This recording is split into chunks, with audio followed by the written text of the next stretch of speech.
Hello everyone and welcome to International Film Festival Etiuda&Anima. My name is Paulina and I will be moderator of today's panels. Our next guests are Maria Rakitina, Lyza Jarvis and Kaimar Lomp, directors of the short animation movie Hit the Nail on the Head. But we have to mention also Cristo Madiso, who is also the director of this movie. 4 directors here with us, and we'll be talking about your animation movie. And as we can see, another guest is here with us. Can you introduce him? Yes, this is our main character, the man, as we called him. We didn't give him a name, unfortunately, but we decided to bring him as well.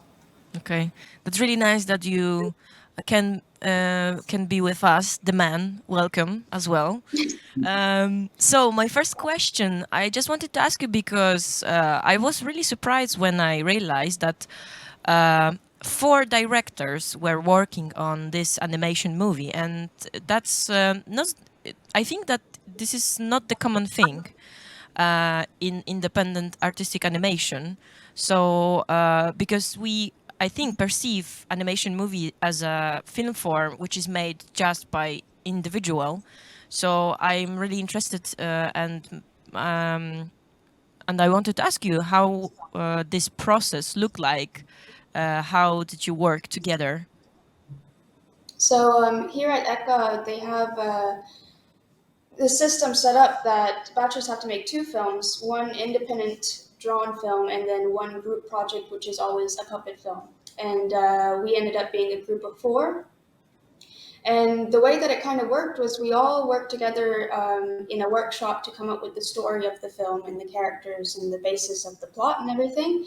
And then from there on, we kind of split the roles, but we all partook in each of the process of the filmmaking. So all of us animated, all of us did some of the post-production, all of us took turns like directing. So we kind of tried to make this film all together in this way. Okay, thank you. Didn't you have any problems with, because it is one movie and one perspective. So haven't you any problems with this? How to work together? Do you have the same vision about this movie? Mm-hmm. Yeah, I think, but because we start like from one sentence, there was like just about action with the nail. So I think nail, it's kind of attach many field source possible to play around a lot. So we just divided pieces with the play with the nail and the wall and how it disappeared, because it started from like one sentence. There was like if it's possible to put things on the nail, and why you will surprise if they will disappear if their nail was occasionally in the wall. So, and we start with that. Yeah, I think with the having problems amongst each other going on with that, Maria kind of came up with the initial idea, and she had this really cool visual of which we were going to use at the end of the film, but we ended up taking it out because we felt like it didn't quite fit the whole thing. So I think in that regard, we did have to do a lot of compromises with each other on what actually is included in the film in order to make it a complete thing.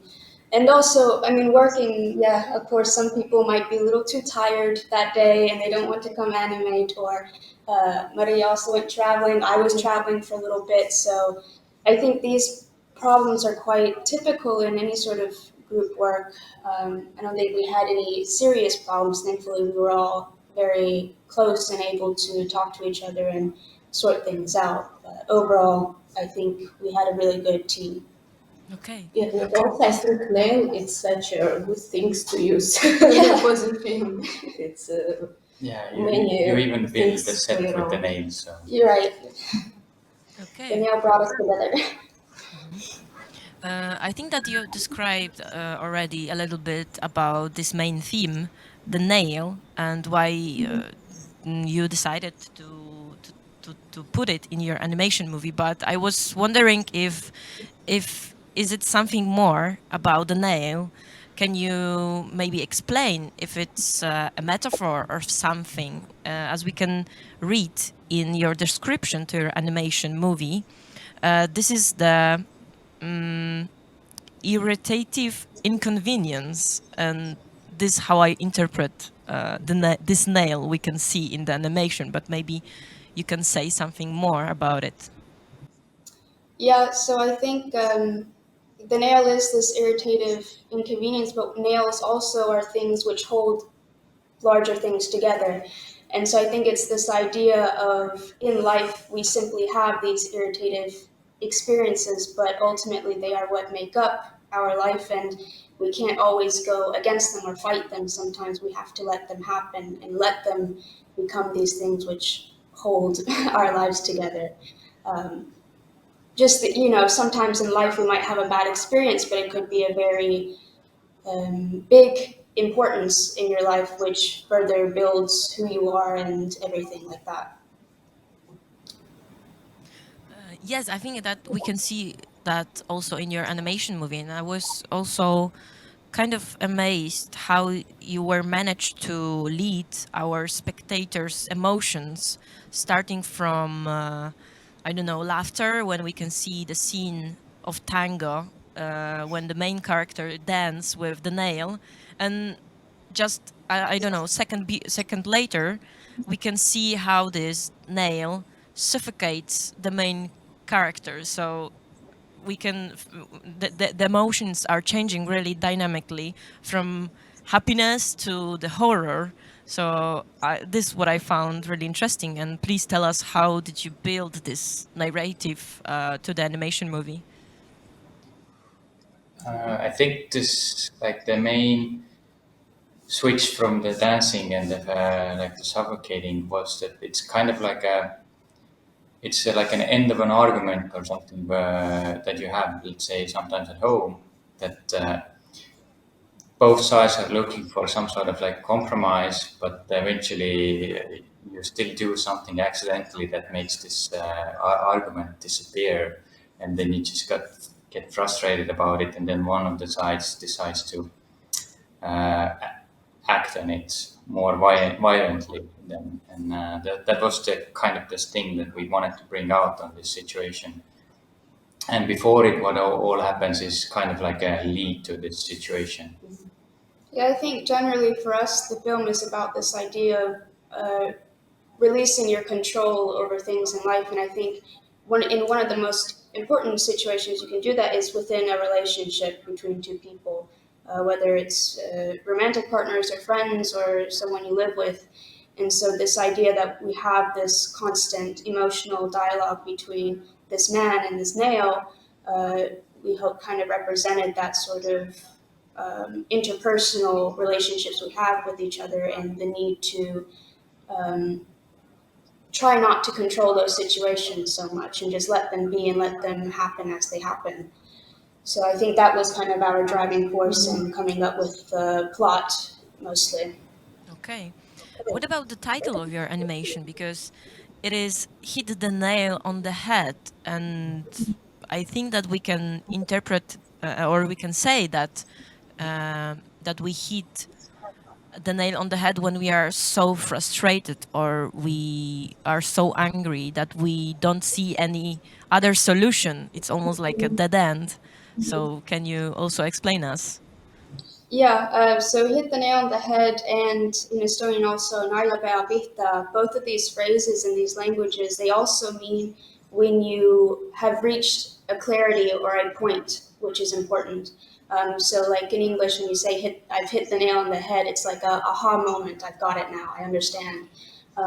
So that was our main focus with that title and how we came up with it. But I like that interpretation as well, is that this sort of balance of frustration, but also reaching clarity and kind of deciding, okay, I'm going to do this now, or not do this, however.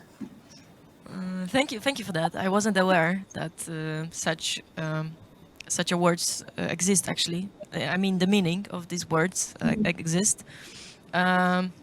Maybe one more question to the man, to your puppet.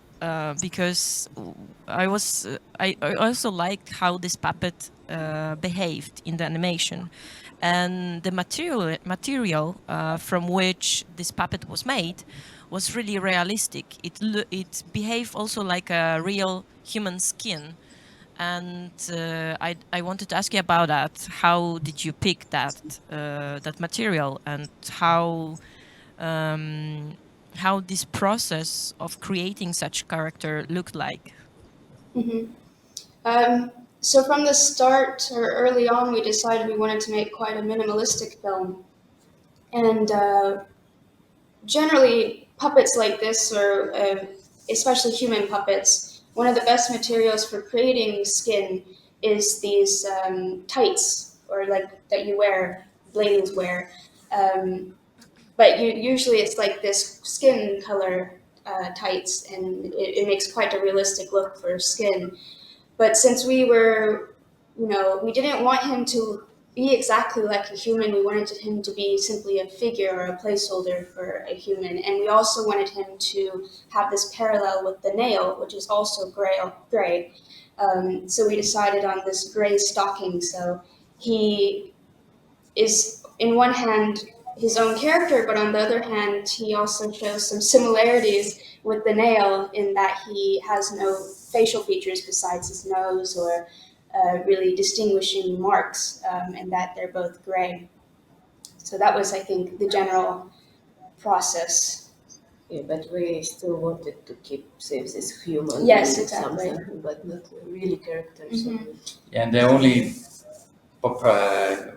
why we decided on the nose was that if you don't have any facial features and you turn the head, you still have to have something that gives the direction of where the puppet is looking. So that was the only concern about this style, I would say. Yeah, probably it gave you this human profile.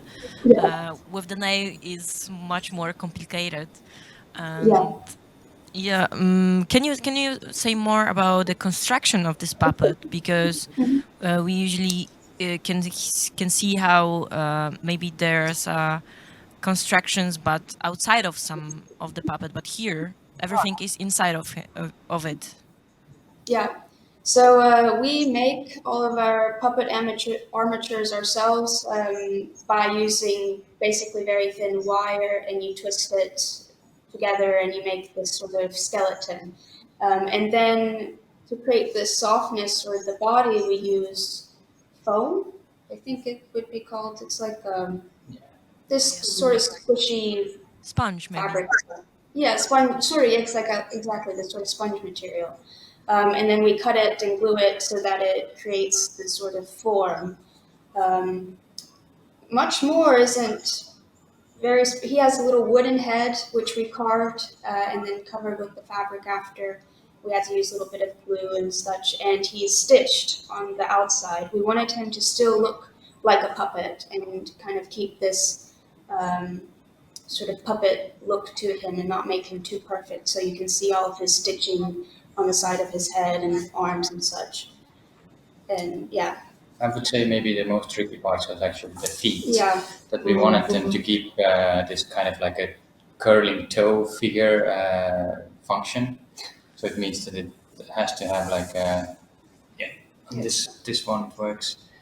So we can, when he squats or kneels or something, then we can still use this part and make it more like human-like, because when you're dancing, it's you have a lot of feet work which needs to be shown on just to make it realistic or more beautiful, I would say. Yeah. So we had help from the metal department here at school to make the bottoms of the feet so that he can bend his feet essentially, and that was definitely the most tricky part. We had to do that a couple times. Okay, thank you for introducing us your puppet, The Man, and thank you for this conversation about your animation movie, Hit the Nail on the Head. Together with us was Maria Rakitina, Lyza Jarvis, and Kaimar Lomp. Thank you for being with us, and we were really glad that your animation is on our festival. So good luck on your next projects. Thank you. Thank you. Yes, thank you. Yeah, it was fun. Thank you.